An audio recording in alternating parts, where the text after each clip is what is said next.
my passion, true passion. But then about 6 years ago, I started teaching fitness course, group fitness at a club. And I had a student in one of my dance fitness classes, and she worked out, and I really liked her physique. And I said, hey, maybe I can work out with you sometime. And so we started working out together.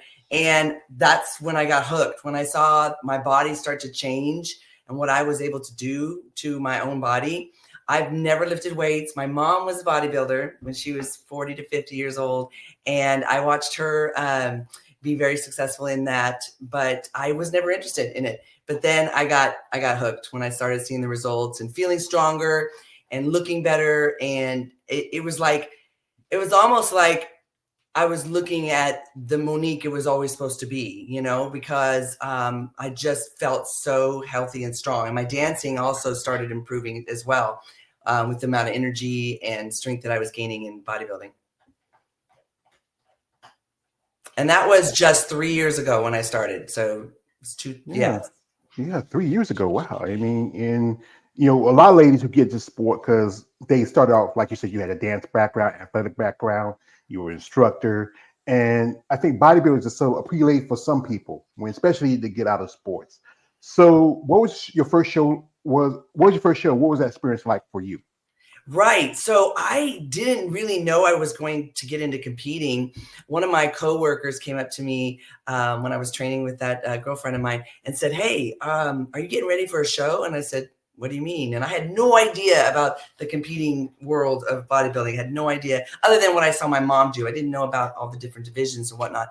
But anyway, then I started interviewing some friends who had done it and sought out a coach and found the best. I got Trish Wood there in Sacramento, in Roseville, and Iron Addiction. And I started in July of 21. I remember going into the Iron Addiction and signing up. And I said, okay, when can I compete? And they were like, oh, yeah, we can get you competing in 3 months. I said, excuse me? What? Hollity hoobity woody? I was like, no way. And yeah, okay. So I went for it. My first comp was that October in San Jose in 2021. It was kind of the COVID scary time, right? They were going to make us wear masks. And I was like, no way, we're going to cover my smile. That's going to really not be great. Anyway, and then they made it an option. So we didn't have to wear masks. Thank goodness. Anyway, it was a smaller contest, but I did well. And I was nervous first time and all that, but I loved it. And then I started, that was in the other league that I started, the WNBF, and then I switched to the IFBB. The very next show, I went to Legions in Reno, and now, yeah. Yeah, it's a process, in sport. And you mentioned Trish Wood; she's competing this weekend. No, today, I think it just probably just finished up the prejudging at the Atlantic Coast. Correct. I had a pleasure interviewing Trish and also a friend, Teresa Myers, who's making her return because Teresa was my first wellness. I've interviewed some girls who do wellness in amateurs. She's my first wellness pro. It's hard to get them too, the wellness bikini girls. I think it's a lot easier for me to get with you masters ladies because I think the maturity level is more, because y'all are more susceptible to talking and discussing about yourself. The other girls are more, but Sure. But like I said, shout out to Trish. Best of luck to her, both her and Teresa. I know. And your first show, it's kind of tough because it's with bikini. Y'all have to bring in this presence of both femininity, but also a little bit of athleticism because it's difference between if you look at the other divisions. Yes, they're quite a bit different. And being having a dance background, I felt that more comfortable on stage, but being in a new environment and the posing, getting that down has been a process. And definitely each and every show I get better and better, even as a pro. But that first show, I was hooked, like I said, and then I switched to the other league, and then I was really hooked. And I did like 7 shows in a very short amount of time.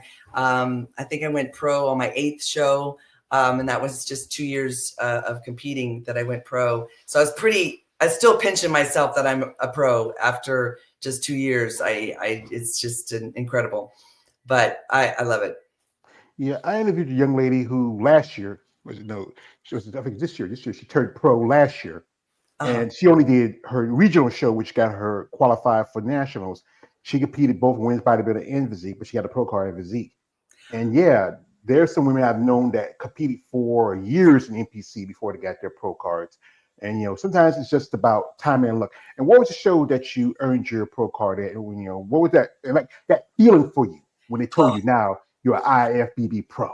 my gosh, there's no other feeling. I know. It was at the Teen Collegiate Masters in Pittsburgh.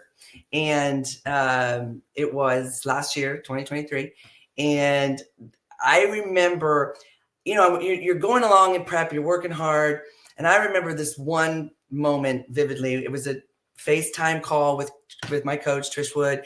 And it was a couple of weeks before the competition.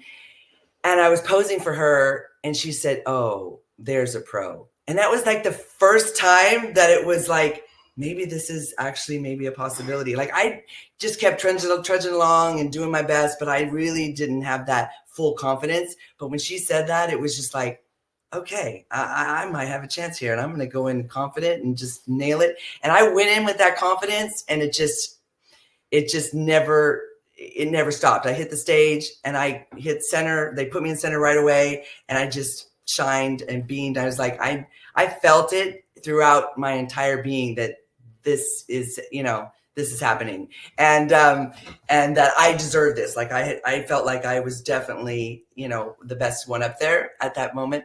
Anyway, and then when they announced it, I jumped up and down screaming, and I was like, no way. And then I got 2 pro cards. I got in the 50 plus and the 55 plus, and I got an overall in 50s, and I almost got the overall in 55, but no, the other way around. I got overall in 55. I almost got the 50 overall, but this one girl got me. She got that. So anyway, it was incredible. Yeah, it's experience. I mean, the Teen Collegiate show. I interviewed the lady who got her pro card also there with his bodybuilding. It's Gary Udit show. It's very popular. Yep. Also, you made your pro debut the same day. Like next day, actually, you did the World Championship Masters too. I did the very next month. It was a month away. It wasn't the next day, but they do have that situation where you can do that. But it was a month out, and I did, and that was quite eye-opening. I mean, I was up there with like incredible athletes. It was the absolute inspiration I needed because it was just really tough competition. I think I finished like 13th. And yeah, and then to come back this year and get 3rd and 4th in the 2 comps I did was, in my opinion, huge win. So I'm so excited about what this next year is going to do for me in building more legs and glutes is what the judges want to see from me. And like I said, I met a girl at this last show who got 1st over me, and she has been bodybuilding for 14 years. And she just got her pro card last year. So after 13 years of competing, she got her pro card. So I mean, I am just in awe that I'm even up there with these athletes. I feel like this is just an incredible place to be with these amazing athletes, and push myself. It pushes me to be even better. So I got big goals. I want to go to the Olympia. So there you go. Well, like I said, that is a big goal. I mean, one way to go is you're you're at the 40 limit. You can do 40s Masters, which qualify you for the Masters Olympia, which Right. also can qualify you for the main Olympia. Yeah. They're going to have it in Japan next year. Yep. Trish is going. I know. Yeah. Yeah, I know Trish is going. Yeah, I saw she wanted to clash. Yep. Congratulations to her. I mean, and how long you know Trish? And y'all still working as coach and client? Oh, yes. She's my coach. Absolutely. We've known Eve since I started, which is July 2021. So that's, how long we've been together. Yeah, that's good. That's good. Good relationship with your coach. And, she's an inspiring person. Here we got my man, KL the Wanderer. Shot coming through, brother says, what's going on? Hey, brother, not much. What's going on with you? Shout out to KL. He also does content on women's bodybuilding, and he's a fan. We do a live stream together, which is called Muscle Talk Monday. We'll have a discussion tomorrow. Awesome. And, folks, this is what people need to understand. This is a tough sport, especially for a woman, when there's so much sacrifice you got to put in, the time, the work. the expense, traveling to show the shows. You did a couple of shows this year, right? Which shows you did and how you placed? Yeah, so I did San Antonio Pro, Masters Pro, and that was August 1st. I got third there in 55 plus, and then I went a month later, September 14th, and I did the oh wait, did I say that wrong? I did Tampa. Sorry, Tampa was first. Then the San Antonio was the September 14th, and I got fourth. And the girl who got third over me, we flopped back and forth. She got fourth in Tampa, and yeah, and then she came back and got the third in at San Antonio. So, but you're right. This isn't for everyone what I'm doing, but I absolutely have found a new passion. Dance has always been my passion, but I love this. I love the discipline of it. I love how great I feel, how healthy, how young I feel, how energetic I feel. But I also love to compete, and I'll do this as long as I am still enjoying it. And yeah, so, but it is a lot of hard work, and you're right. What you said, the expenses is a lot, and time. Yeah. Yeah, because compared to the guys, all they got to wear is banana hammocks and board shorts. Y'all ladies, you have to be presentable. You have to have both your femininity and your masculinity. You have to get your hair done, your nail done. Instead of getting the cost of traveling to these shows. Bodybuilding is not as a popular sport. I used to watch on television, like ESPN and NBC to show it, but in the last few years, now you can watch throwing darts, cornhole, and poker. Yeah.